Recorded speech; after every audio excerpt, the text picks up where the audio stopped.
लोकसभा निवडणुकीत सोलापुरात दंगल घडवण्याचा प्लॅन होता। रणनीती शिंदेंचा उपमुख्यमंत्री फडणवीसांवर आरोप, तर चर्चेत राहण्यासाठी राजकीय आरोप। राम कदम यांचं प्रत्युत्तर।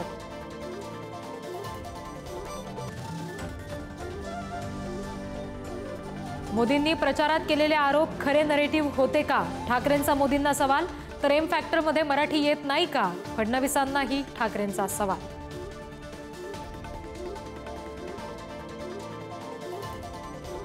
केंद्रीय गृहमंत्री अमित शहा आज जम्मू काश्मीर बाबत आढावा बैठक घेणार। गेल्या काही दिवसांपासून होणाऱ्या दहशतवादी हल्ल्यांच्या पार्श्वभूमीवर महत्त्वाची आणि तातडीची बैठक। महायुतीचे कोकण पदवीधर मतदारसंघाचे उमेदवार निरंजन डावखरेंच्या प्रचारासाठी ठाण्यात मेळावा।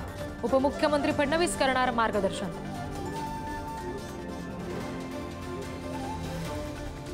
नितीश कुमारांनी मोदींच्या पाया पडणं बिहारसाठी लाजिरवाणं। प्रशांत किशोर यांचा निशाणा। नितीश कुमार यांनी तत्वांशी तडजोड केल्याचंही वक्तव्य। इंजिनिअरिंग, मेडिकल आणि कृषी अभ्यासकांच्या प्रवेशासाठीच्या सीईटी परीक्षेचा आज निकाल। राज्यभरातील विद्यार्थ्यांचं निकालाकडे लक्ष।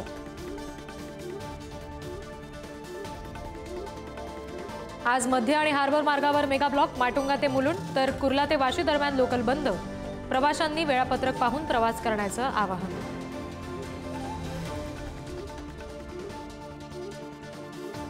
यंदाच्या पावसाळ्यात राज्यातील 400 पेक्षा जास्त गावांवर दरड कोसळण्याचा धोका।